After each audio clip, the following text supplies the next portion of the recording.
Un vigneron dans l'alambic de l'histoire. In vino veritas, le Gaillac a 2000 ans. Mais c'est le travail des vignerons de ce dernier demi-siècle qui dit le mieux les évolutions du monde et de ses consommations. Passé 43 vendanges, Alain Boulanger, enfant de 68, qui s'est collé au travail en usine puis au travail des vignes, sort de cet alambic de l'histoire. Il raconte sur Air d'Otan Gaillac.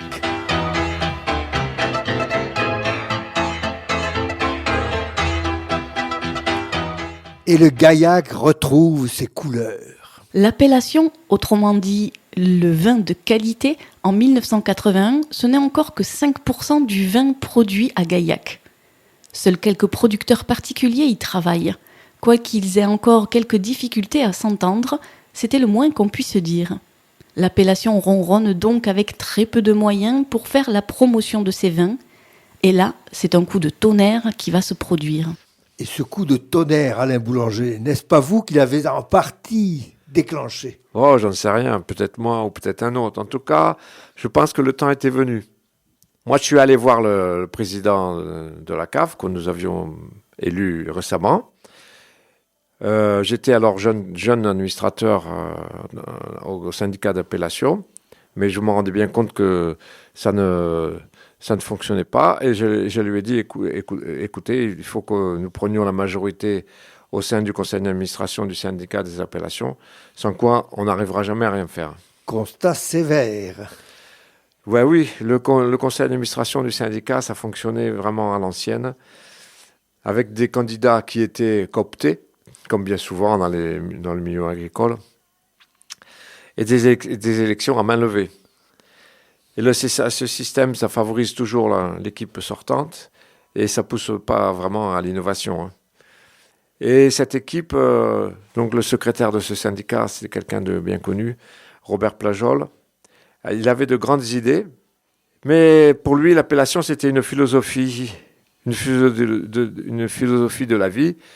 Oh, c'est très, très, très bien la philosophie, mais ça fait pas vivre. Et en tout cas, c'est pas ça qui fait forcément vendre des bouteilles. Oui, bien sûr, mais on se demande du coup comment vous vous êtes pris. Nous avons exigé de revenir au statut et pour commencer donc à des élections donc à bulletin secret. Et vous l'avez prise cette majorité ?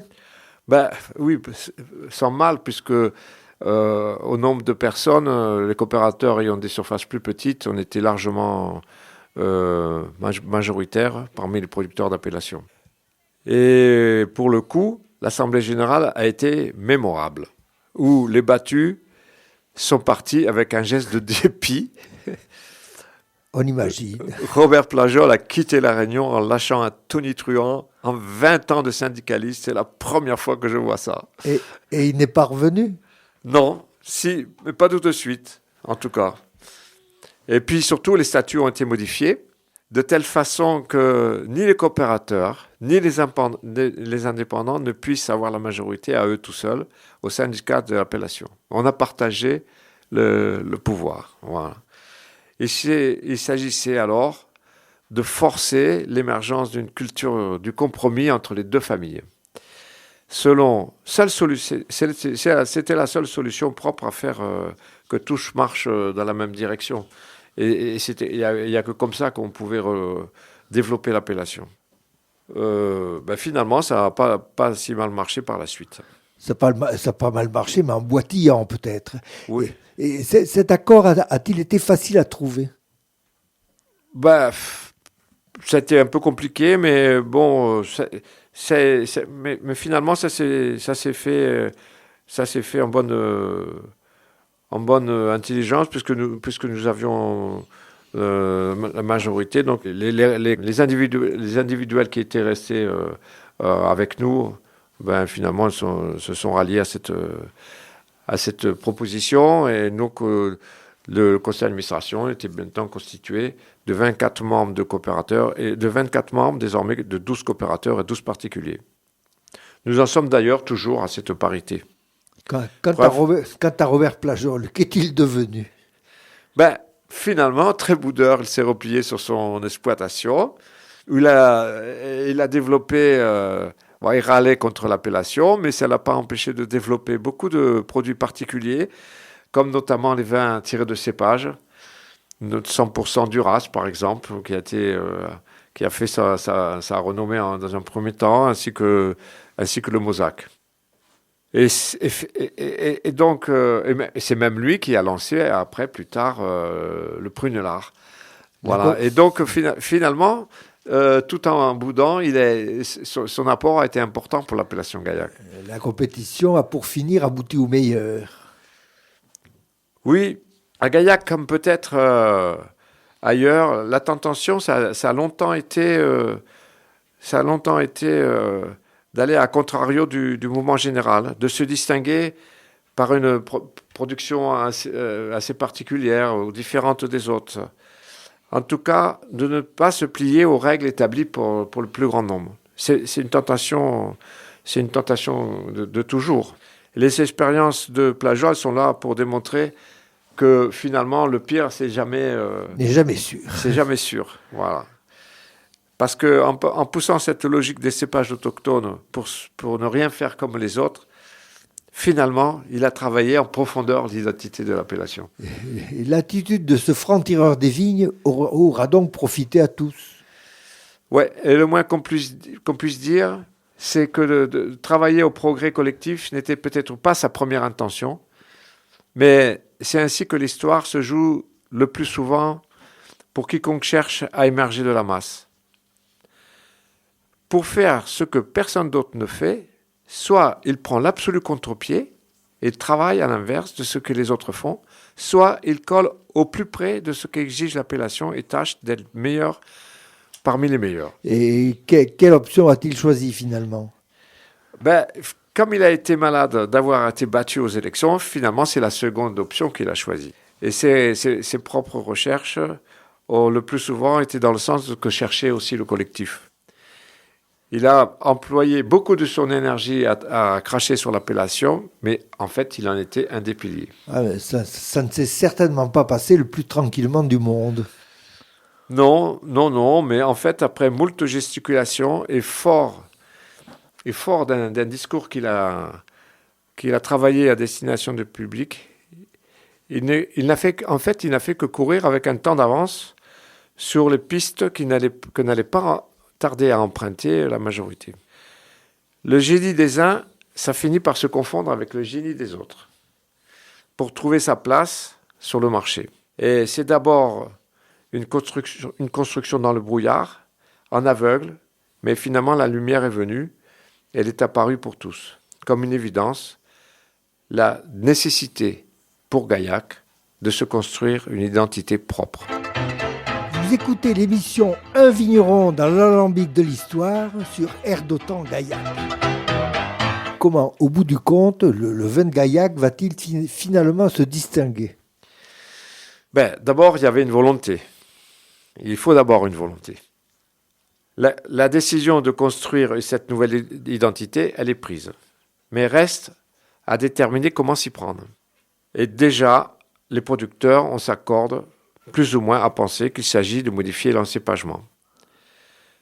L'encépagement de toute l'appellation. Voilà. Et ça, évidemment, ça ne pourra se faire que par étapes. Mais l'intention profonde, c'est bien d'essayer de privilégier les cépages autochtones. Et qu'apportent donc ces cépages autochtones ? Oui. Presque tout. Le Gaillac, c'était jusque-là un vin sans originalité particulière. En 1973, quand je travaillais au Saut du Tarn, quand on faisait des petits gueuletons entre nous ou des repas, c'était avec le vin de Cunac qu'on le faisait. Et c'était du Jurançon tout à fait particulier, mais bon, il était bien fait, et voilà. Mais le Gaillac n'était pas connu à ce moment-là. Et même les plus locaux. Et il a fallu qu'on prenne le taureau par les cornes pour que cette tendance commence à s'inverser, grâce à cette décision de promouvoir les cépages autochtones. Certes, mais comment avez-vous, vous, sur votre exploitation, réussi cette transformation ? En 86, le directeur de la cave me propose, comme à plusieurs d'entre nous, de vinifier notre raisin séparément des autres afin de pouvoir sortir des vins de domaine ou des vins de château. Voilà. Alors, des vins qui seraient étiquetés, par exemple, pour mon cas particulier, Château de Bram, avec toutefois la mention mise en bouteille à la propriété, puisque la cave était notre propriété. En pensant que ça se vendrait mieux qu'un vin non personnalisé. Mais cette petite astuce, ça suffisait pas pour faire la différence. Et je me souviendrai longtemps, la première vinification qu'on a fait, je vois l'œnologue, je lui dis, bon, alors, c'est pas mal et tout ça. Il me dit, quand j'ai vu la grimace qu'il a eue, je me suis dit, bon, il y a sûrement des choses à revoir. Et qu'est-ce que vous avez compris à ce moment-là? Eh bien, effectivement, j'avais à l'époque beaucoup de gamay. Et en fait, ce cépage, qui est le cépage du Beaujolais, manque de structure, manque d'originalité.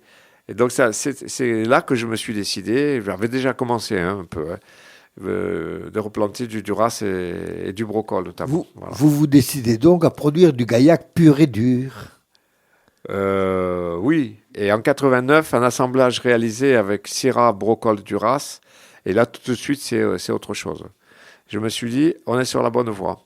Et quand, en 90, au cours d'un repas entre vignerons, en fin de réunion, le président des vins de pays, qui s'appelait Fonvielle, me demande de lui resservir un vin de cette cuvée, ça devenait franchement gratifiant. Oh bah c'est le début d'une certaine reconnaissance. Voilà.